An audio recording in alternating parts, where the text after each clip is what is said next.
new black Wall Street book club. Evan Jefferson, brother, much love. Educating, elevating, because in knowledge is the power and we'll never give it up.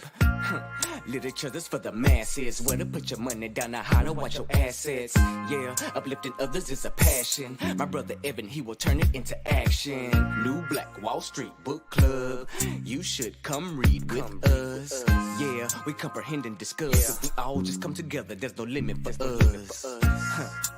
Here comes your host, New Black Wall Street. Evan, take it away. New Black Wall Street book club. All right, grand rising to you beautiful people, man. Thanks so much for joining us here today on New Black Wall Street Book Club, where black folk do read. You put in a book like The Wealth Choice, written by Dr. Dennis Kimbro, and we absolutely will find it. I'm your host, ERGJ, your global certified financial educator, CEO of ERGJ Enterprises, The Black Bazaar, and international best-selling author of the book, The Black Billionaires Club. The book that I wrote, guys, is a study of black wealth. It's a study of the 12 richest black people in the world today and how they built their wealth. And I just truly believe that if you want to be wealthy, that's a big if, by the way. I've been doing this for quite a while, and I realize everybody don't want to be rich. But if you do, I recommend that you study wealthy people.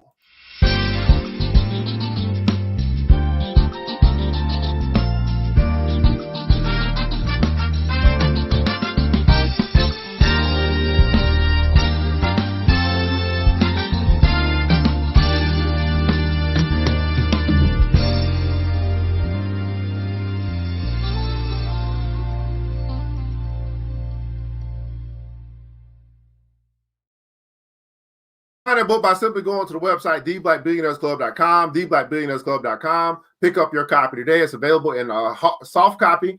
Soft copy, got about 10 copies left. That's it. No more print.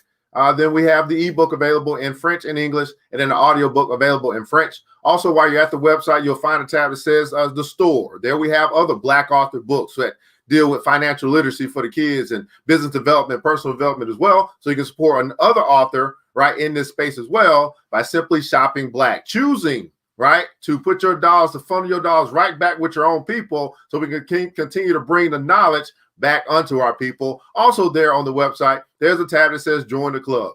You're saying to yourself, you know what, I find myself to be the smartest person in the room. Well, maybe it's time for you to find a new room, and that new room could be the Black Billionaires Club. What do we do there? Well, we got brothers and sisters who are serious about building business and building wealth while they build themselves. And the most important part is building themselves, which is what we're actually going to be doing here today on the New Black Wall Street Book Club as we continue our journey into The Wealth Choice. Success Secrets of Black Millionaires, written by our brother, Dr. Dennis Kimbro. You can find his book by going to his website, www.denniskimbro.com, www.denniskimbro.com. You can find it there. And we're going to continue our journey into the fourth law of wealth, which is titled to thine own self be true. To thine own self be true. Now, before we go any further, guys, I want to make sure that we know who's here with us, who's getting up early, bird to get the worm, to feed themselves, to improve and to increase their wealth consciousness so they can increase their wealth in their wallets. Let me go and let me know where you're connecting from, what city, what state, what country, what city, what state, what country. Oh, you're quite possibly broadcasting to Instagram, Facebook, and also YouTube using this thing called the internet that gives us global exposure of finding other like-minded people who want to grow, who want to increase, and who want to change, and understand that as we grow, as we increase, everything increases, including our bank account, 30 minutes a day, my beautiful people, to keep broke and stupid away. 30 minutes a day to keep broke and stupid away. What's going on with your Hoka Genie over there at Instagram at Atlanta, Georgia? Thanks so much for joining us here today on the New Black Wall Street Book Club. Miss Genuine Diamond out of Miami, Florida. Grand Rising City. Thanks so much for joining us here today. New Black Wall Street Book Club. Craig Stevens is in the house. Thanks so much for joining us. Jennifer Albano is in the house. Yvette Goodrich has joined us here today out of Boston, Massachusetts. Miss Vivian Reed has joined us here this morning. Miss Selena Spooney is in the house. Shiro is in the house as well. LD Barnes, Grand Rising City. Queen Drea Nicole has joined us as well. Antoinette Ross is a boss is up in here. Miss Golden and the Golden Girls, Jacksonville, Florida, Lee Summit, Missouri, Atlanta, Georgia, Akron, Ohio, Florida, Hollywood, Florida, I believe as well. I don't know what part of Florida as well here today on the New Black Wall Street Book Club as we get into this thing. Shout out to our sponsors real quick before we get into our fourth law of wealth. We'll cover or recover or review the first three laws of wealth as well. Our sponsors for today: The Black Bazaar, the Afrocentric marketplace, which specializes in Afrocentric home decor, personal care products, also Black art-inspired gifts. You can check them out at theblackbazaar.com. Blackberry Charisma, doing her thing, a Black woman-owned company that you can choose to do business with as well to get all your custom creations from your T-shirts and all that good stuff, promo work and all that good stuff. Check her out at blackberrycharisma.com. For the Hustler Books, a brother got a business to help other businesses to grow and develop. If you're looking to start your business or looking to expand, go ahead and pick up his book. Get a free consultation with him as well at hustlerbooks.com. And the sister who does everything for ERGJ, that's right, Big Sis Media. If you need to get upgraded in 2021, your digital exposure, you need a website, you need trailers, you need commercials. We do all that stuff. Big Sis Media is the sister that can help you. Where would I be if it wasn't for Big Sis? That's bigsismediagroup.com, bigsismediagroup.com. Everybody put in console, I choose wealth. I choose wealth. It's a choice. It is a choice. The first law, as we do a quick recap before we get into the fourth law, continuing our journey, the first law simply says this: that wealth begins in the mind and it ends in the purse. Wealth begins in the mind and it ends in the purse. The second law says this: decide now to not be poor. Decide now that you will not be poor. And the third law is about faith. Simply says this: believe in yourself when no one else will. Believe in yourself when no one else will. And now we start moving into the fourth law of wealth as we get into what Dr. Dennis Kimbro has for us here today. The fourth law of wealth in the book, The Wealth Choice: Success Secrets of Black Millionaires, New Black Wall Street Book Club. Let's read. Live the life you were destined to live. Live the life you were destined to live. I personally felt it the moment I shook the hand of John Hope Bryant. In 1984, the celebrated social entrepreneur was a homeless teenager living out the backseat of his car. 8 years later, he was running a successful financial services firm with 40 employees and a $5 million budget. But soon it would all come to a screeching halt. In 1992, although Bryant's life finally seemed under control, his beloved city, Los Angeles, was ripped apart by racial strife due in part to the Rodney King verdict. After the violence and chaos subsided, Bryant saw that his community was not only in shambles, but desperately needed a hand up, not a handout. More than willing to fill the leadership void, Bryant solicited supporters from bankers, investors, and corporate America.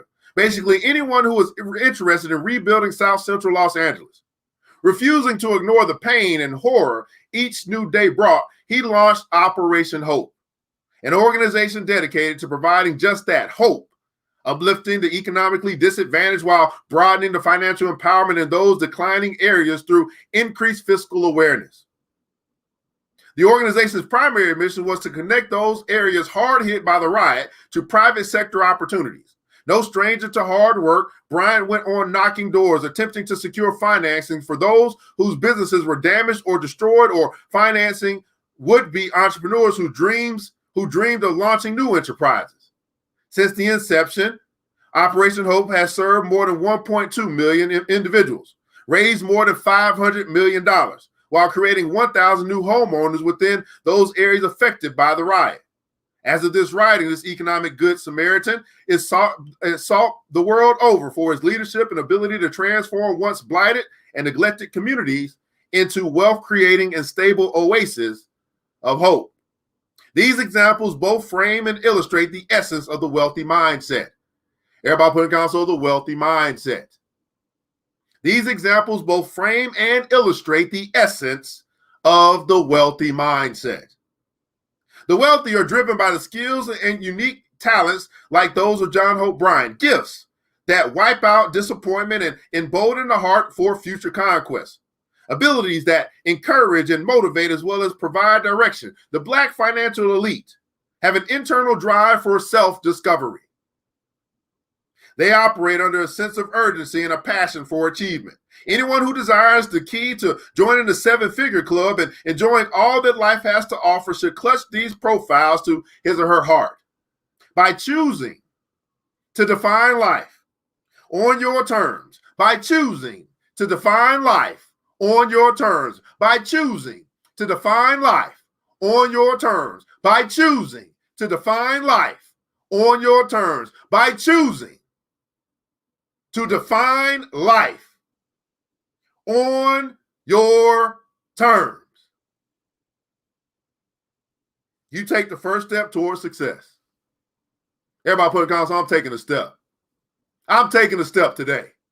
By choosing to define life on your terms. You take the first step. You take the first step towards success. But you must choose. You must choose. I'm taking a step today. I'm defining life on my terms. You know how many people are along the years have tried to get me to change? You know how many? You know how many people try to mold me into what they wanted me to be? You know how many? Define life on your terms. Take the first step towards success. I invite you on this journey.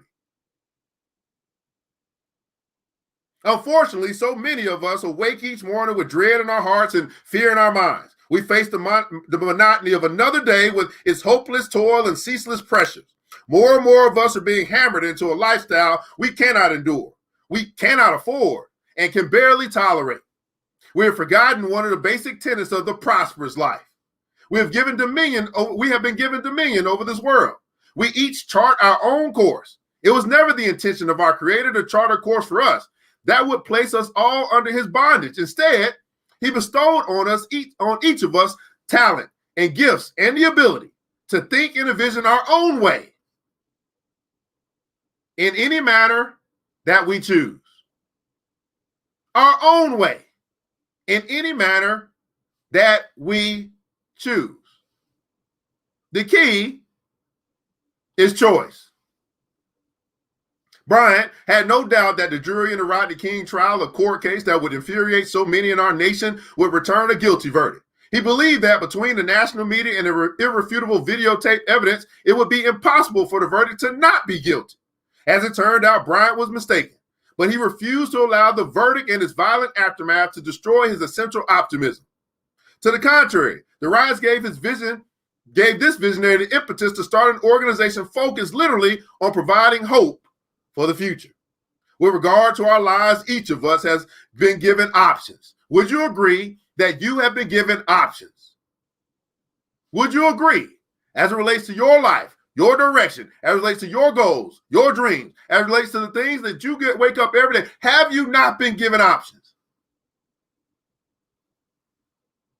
See, when I started talking about this thing called Bitcoin 4 years ago, people had an option. Listen or don't listen. Do something with it or don't do something with it. They were given an option.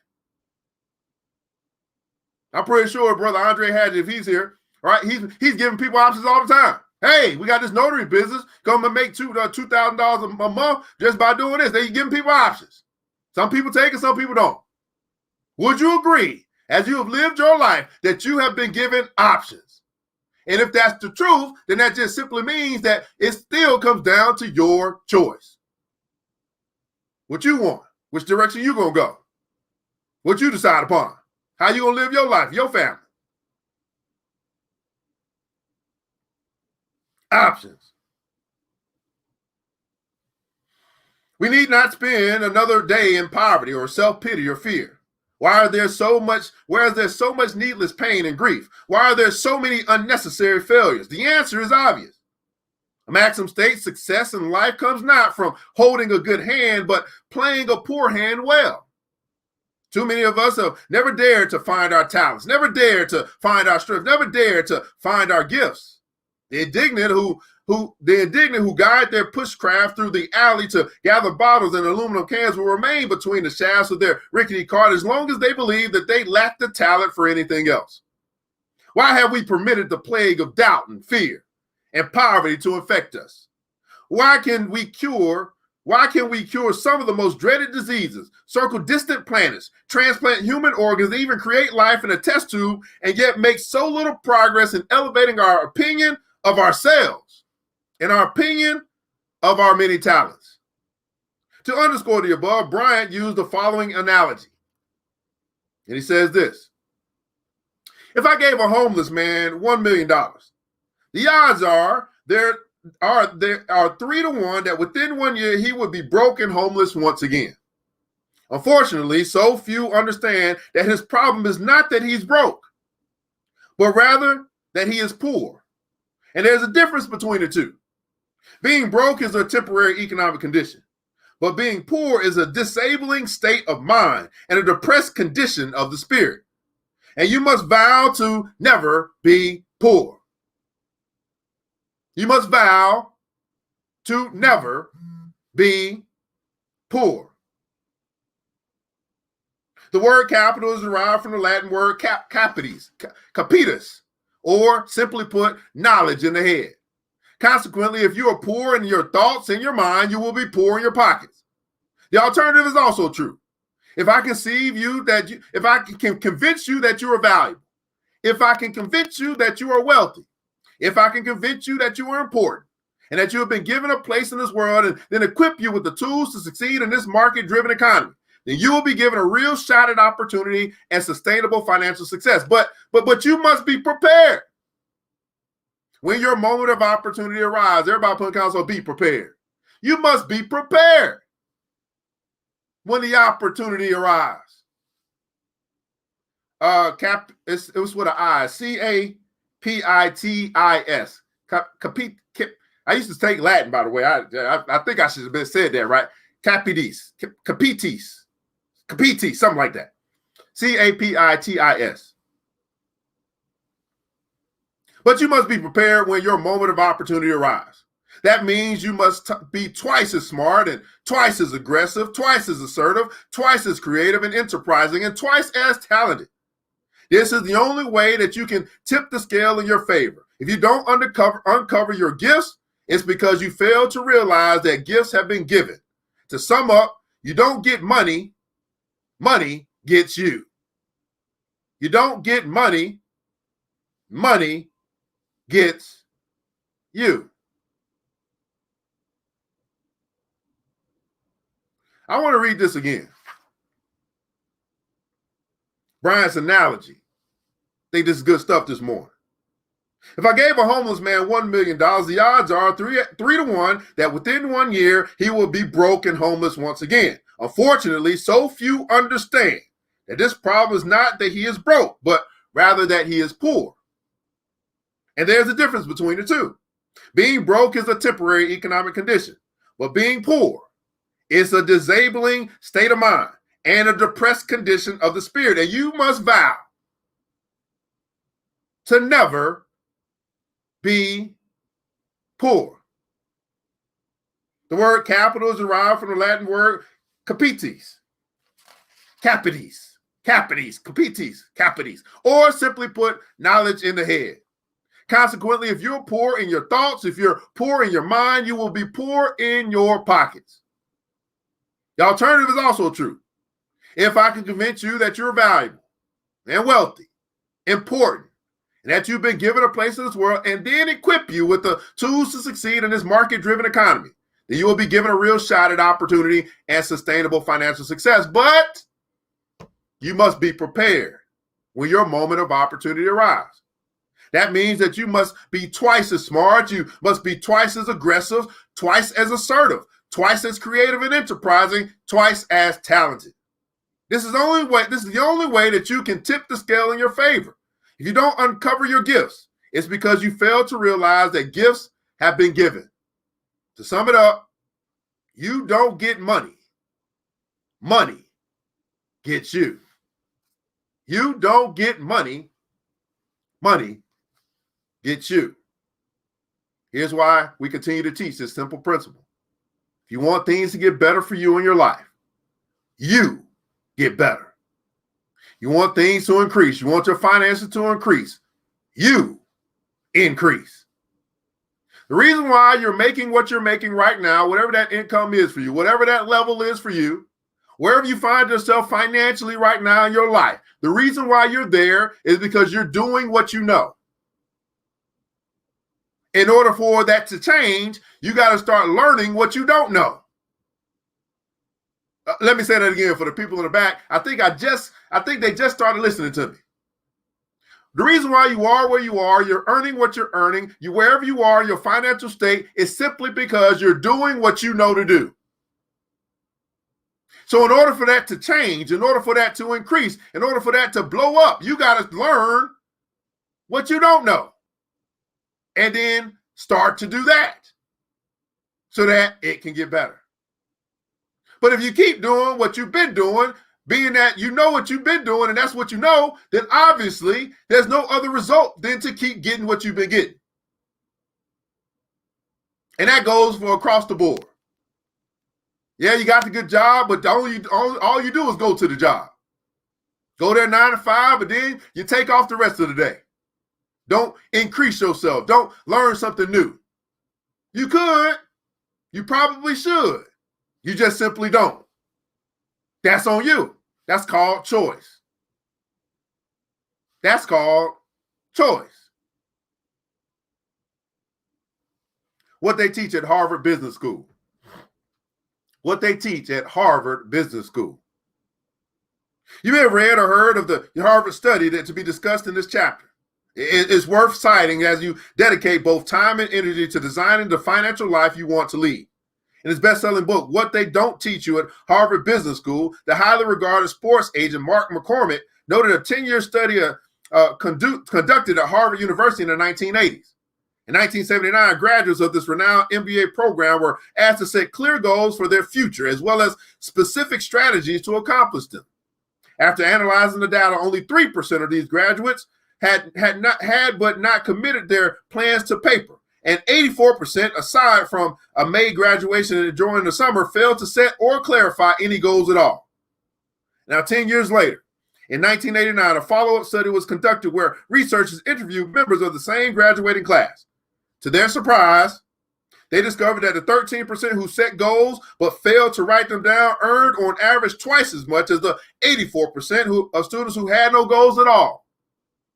Furthermore, the 3% of graduates who set clear, specific written goals earned 10 times that of their classmates.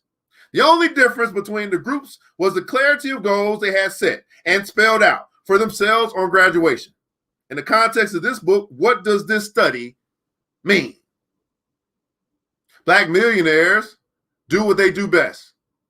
When I asked survey respondents to identify specific strengths, they were quite clear as to the skills, the talents, and the abilities they held in abundance. Moreover, they were aware that to excel financially in their chosen field and to find lasting satisfaction in doing so, they had to become efficient at finding, describing, applying, and utilizing their innate talents. In short, Black millionaires shift their focus and utilize any special gifts. Refusing to be miscast in their vocation, they shun any personal weaknesses or tasks that don't pique their self-interest, no matter how minute or trivial, and instead explore the intricate detail of their unique talent. Throughout my focus groups, nearly 3/4 of respondents cited that they strongly agree with the statement, "I'm doing what I do best." Everybody put in console, I will do what I do best.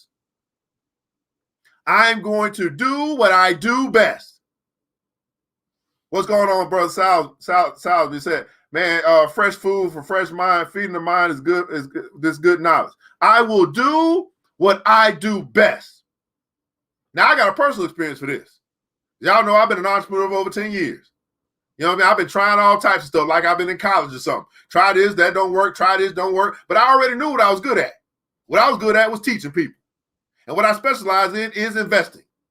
So you know what happened? When I decided I'm going to get back to doing what I do best, right? And I start letting some of that other stuff go. You know what I'm saying? I stop focusing on the e-commerce store and stop focusing on this and that. And I just simply did what I do best.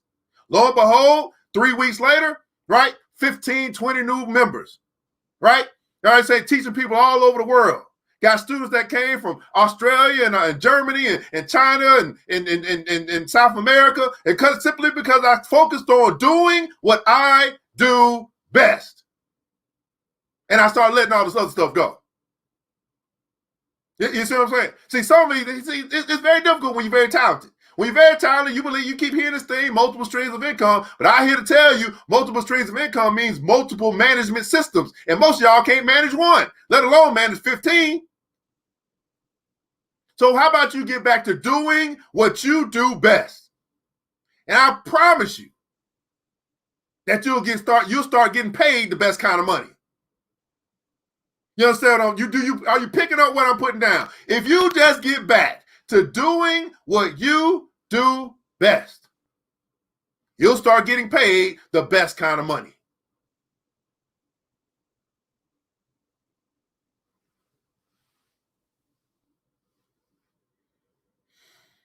I'm doing what I do best in terms of their profession, their title, their role, or economic status. Practically speaking, here lies the two assumptions that guide the thinking of Black America's financial elite.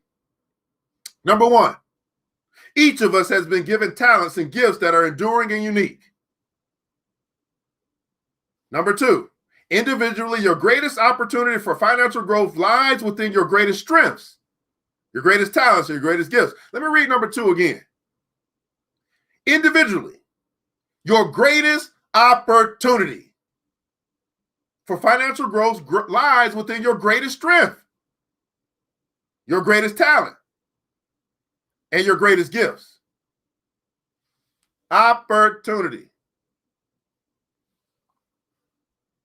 Wow. My greatest opportunity for financial growth, it lies within my greatest strengths, my greatest talent, or my greatest gift. In the comments below, I'd like for you to share what that is for you. What's your greatest strength or your greatest talent or your greatest gift? Have you buried it?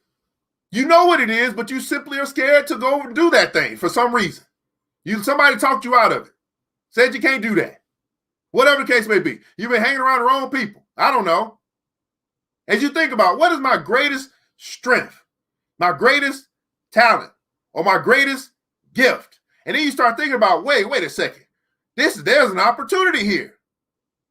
Now, for some of you guys, I know what it is. You know what it is. Matter of fact, there's been people that come into your life, they keep telling you over and over again. Your mom keep telling you, your father keep telling you, your sister and your brother keep telling you, your best friends keep telling you. But for some strange reason,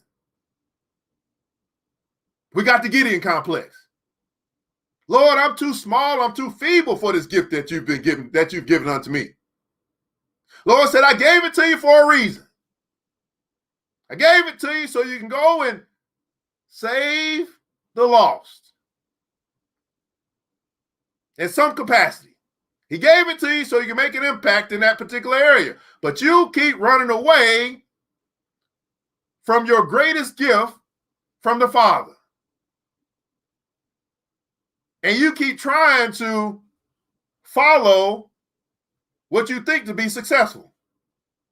Let your eyes lead you over here. I'm going to tell you something. It's very funny. I remember I had a conversation with a sister, right? This sister, I think she was like a choreographer. She was a dancer.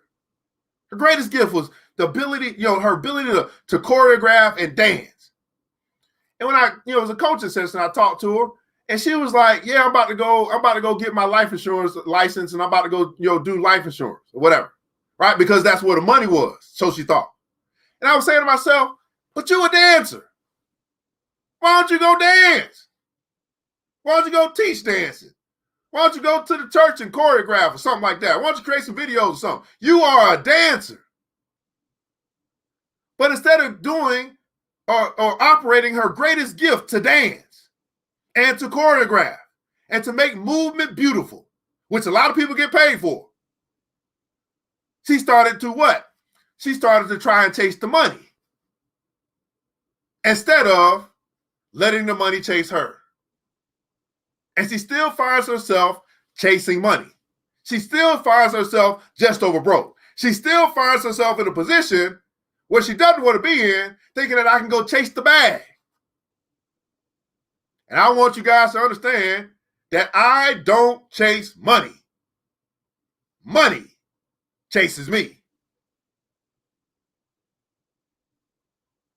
That's what you guys are saying, man. What you guys do best.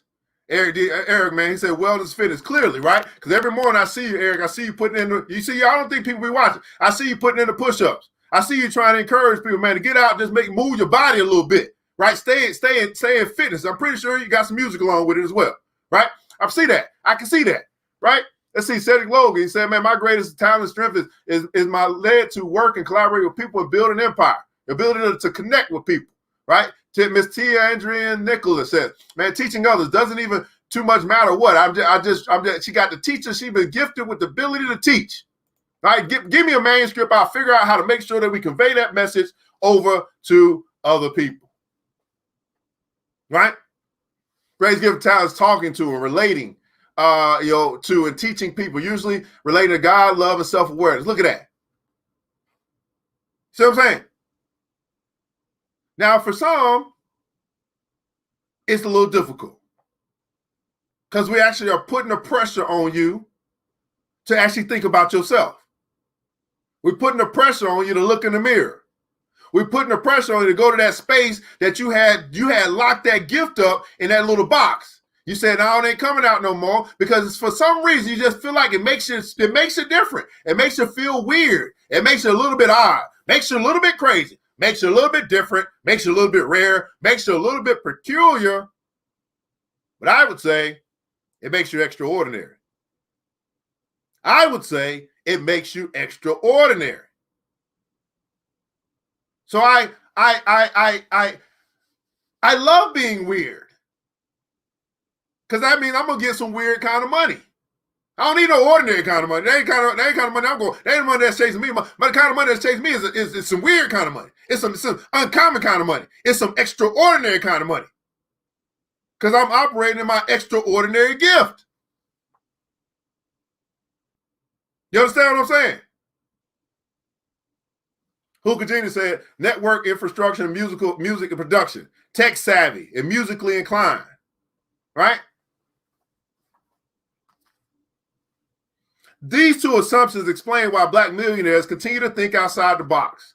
With regard to their careers and life's work, they break all the rules of conventional thinking. I'm telling you guys, this is right here is so important. I want you to put this in the comments below, break the rules. I remember when I first started doing it, they're like, oh no, you're supposed to be a financial guy. You got to look like this. And you know what I'm saying? We got to make your brand like that. I said, no, that ain't my brand. That ain't my brand. That's your idea of what my brand should be. I know what my brand is. I'm the Afrocentric dude, the millionaire next door, and I ain't changing that. And guess what's going to happen? As I continue to operate my gift, it says a man's gift will make room for him and bring him before great men. It didn't say that he had to look the part. It didn't say that he had to be what everybody else wanted to be. He said a man's gift. He didn't say a man's appearance. Let me say that again for the people in the back because I don't think y'all heard me. The good book said that a man's gift will make room for him and bring him before great men. It did not say that the man's appearance, the man's clothes, the man's speech. It did not say that. It said the man's gift will make room for him and bring him before great men. See? But what if I was listening to the people instead of listening to the Father? What if I was listening to the world instead of listening to the Spirit? What if I didn't have nothing in me? A man's gift. And I want to tell you to each and every one of you that are listening to me now, that might hear this replay, you have a gift. Break all the rules.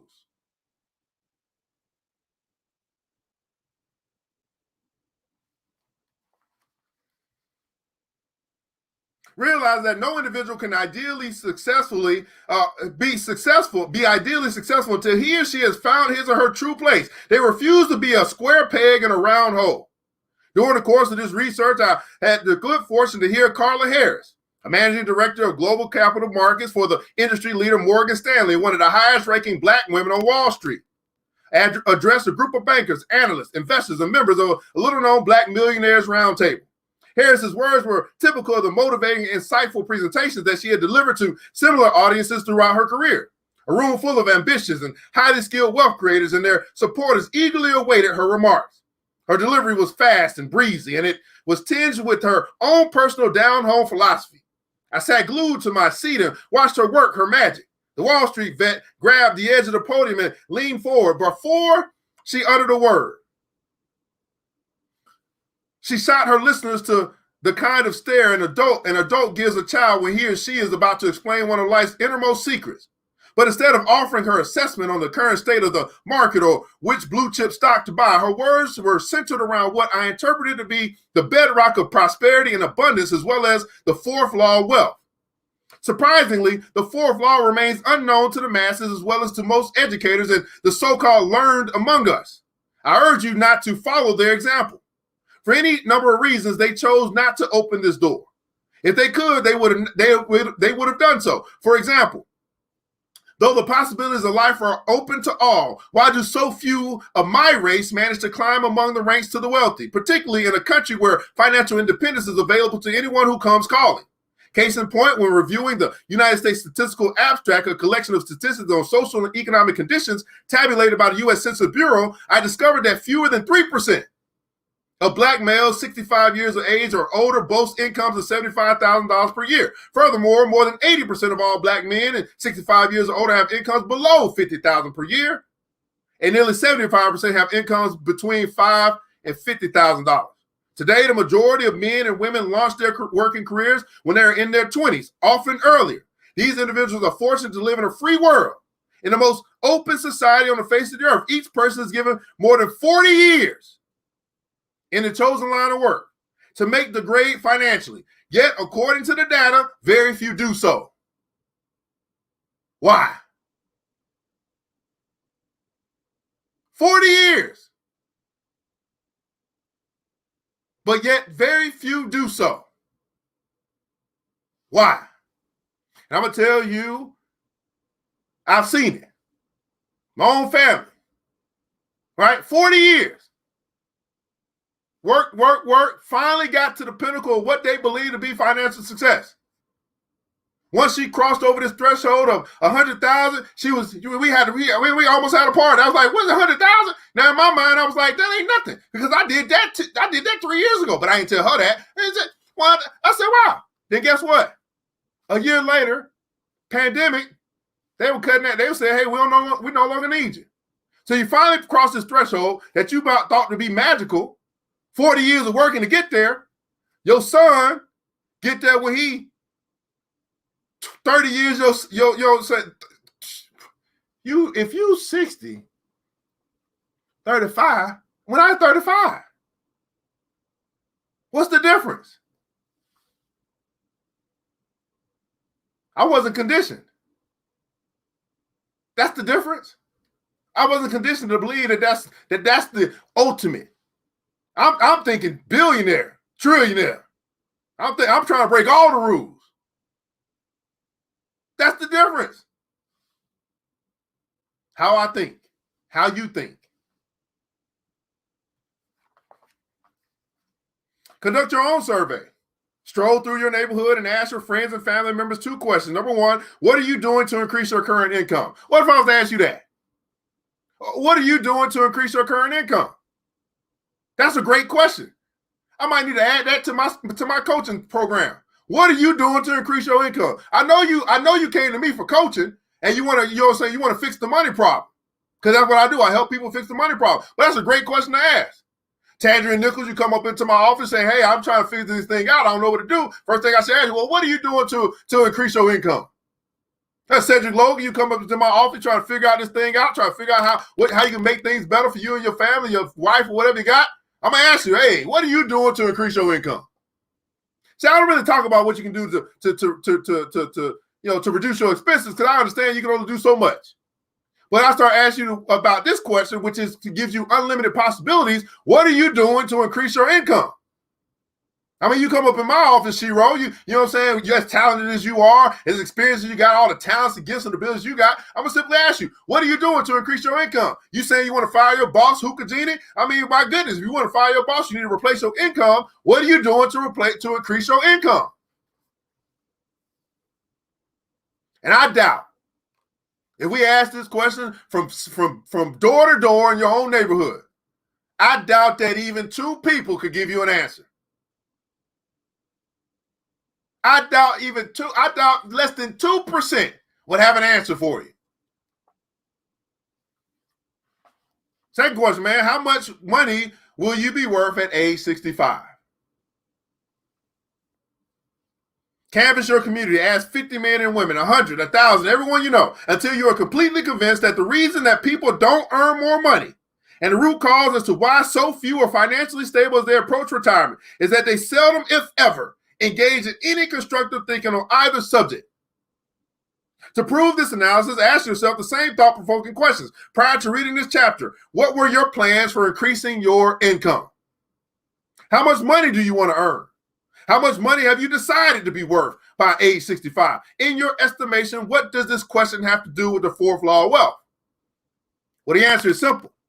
People who earn impressive incomes are not lucky, nor do they possess a monopoly on talent or ideas, nor are they endowed with more talent, more intellect than their friends or neighbors. Most individuals who earn handsome incomes began in the same fashion as you and I. The only difference between those who earn large incomes and those who don't is that at some point, everybody putting counsel at some point, the financial elite utilized this 4th law and made a conscious decision to change their lives for the better. Those who have reached 7-figure statuses have been noted for their power of focus and concentration, which makes them oblivious to every challenge, every circumstance, which makes them or roadblock.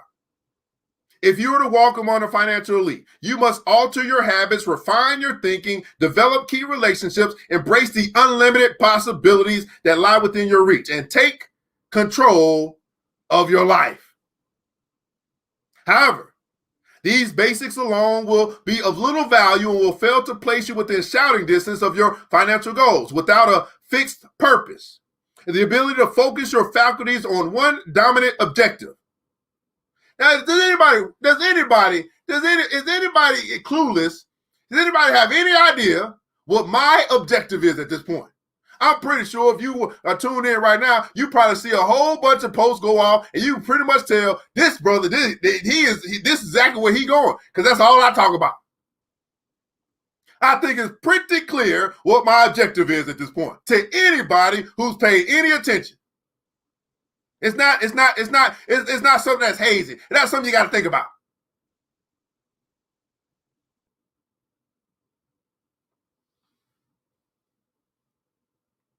Without a fixed purpose, the ability to focus your faculties on one dominant objective.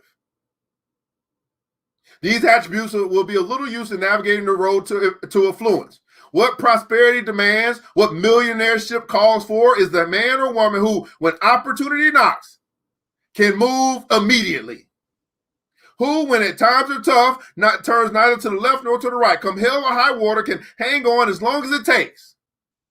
When they can't catch a break, can lay it all on the line. And when down on their last dime, can proceed on faith. These are the men and women who step to the front, who make their mark, and who earn millions in the process. And earn millions in the process.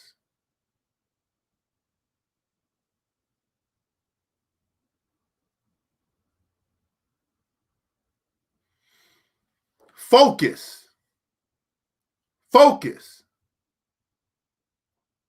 on one dominant objective.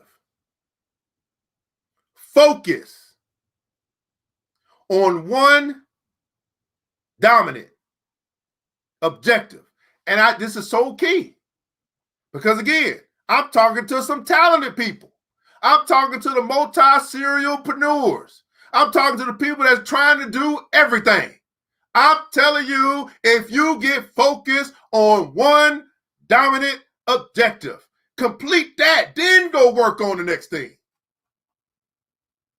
But y'all got so caught up in this thing called multiple streams, you're trying to create multiple streams, which is great. But my goodness, why do those streams all have to be droplets? Why don't we just get one huge river or one huge ocean first, and then get some streams coming around from us? But no. You're trying to get all these streams, and they all little trinklets of water. They all pennies. And now you spend a whole bunch of time managing pennies when you could be managing dimes. Then you spend a whole bunch of time managing dimes when you could be managing quarters. Then you spend a whole bunch of time managing quarters when you could be managing dollars. You picking up what I'm putting down? Focus on one dominant objective. That's why I don't get into, although I'm into finance and into investing, you ain't gonna see me all over the place. You're not gonna see me over at Forex. You're not gonna see me over in options. My focus for the first 5-6 years of investing was just straight long-term investing, which I picked up from my mentor, Warren Buffett. Once I mastered that, then I start focusing on this thing called cryptocurrency, and y'all see what the hell I'm doing with that.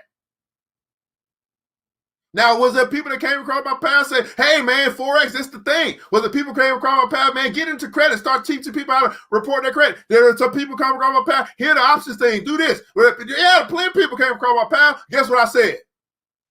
I said, nope, I'm focused. This is my lane. This is what I do. And I simply decided that I was going to keep doing what works for me. I'm going to do what I do best. I wish them all the luck in the world. Hey, go ahead, be great. What I do know, though, every morning, I'm showing numbers. Every day. Every day I'm showing numbers. That's what I do know. But what would happen if I got off track? What would happen if I just start trying to chase the money, trying to chase the next opportunity? I stayed in my lane. Once I became proficient in that particular lane, then I finally decided that, okay, now's the time for me to add an additional stream. And also at that same time, I decided I got to cut off a lot of streams. I got to start giving some streams away. I built this stuff, but that ain't my lane. I just did it. I just wanted to prove to myself that I could do it. And guess what? I can do anything that I decide to do. I just simply decided to stay in the lane of investing, teaching investing, training investing, and what do I focus on now? 2 things, stocks and crypto. That's it.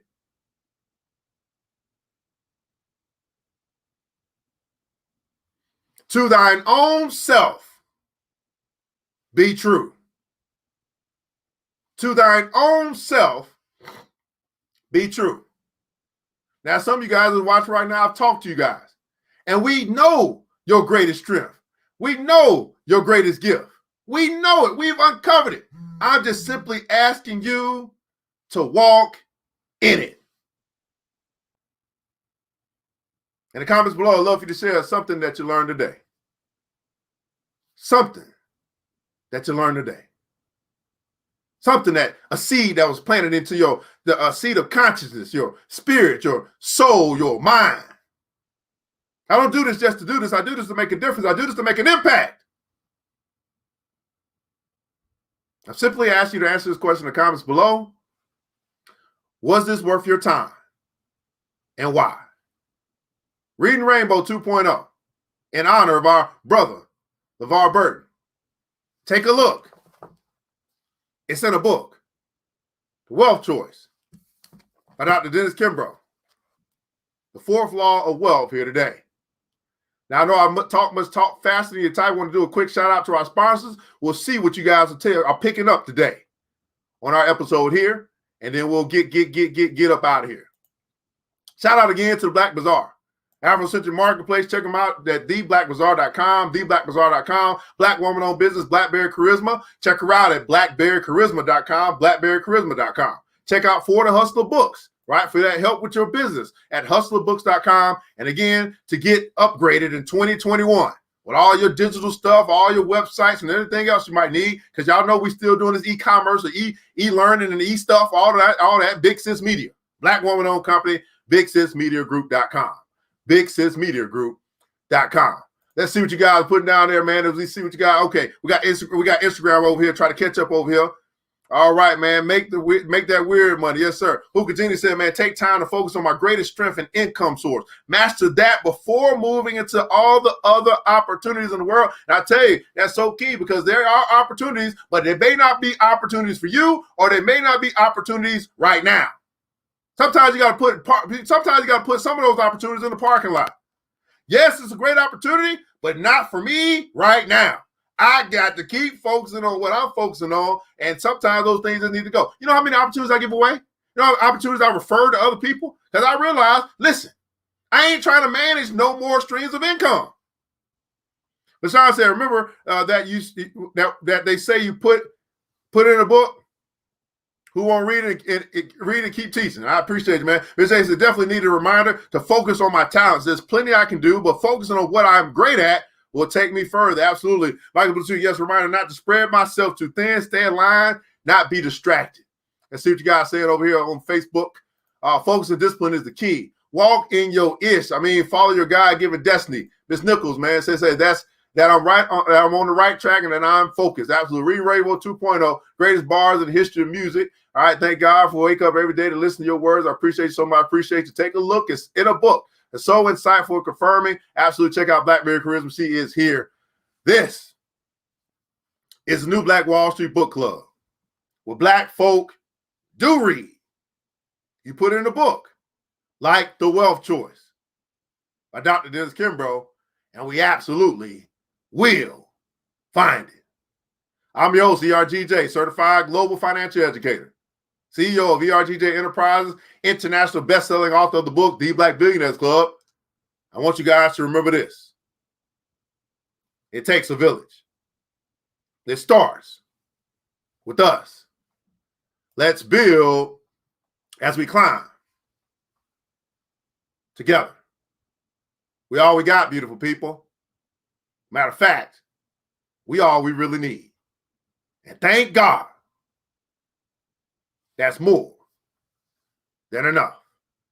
Until next episode, you know what time it is. Mr. DJ, hit the music. It's the new Black Wall Street Book Club. With your host, Evan Jefferson. It's time for us to go. Yeah.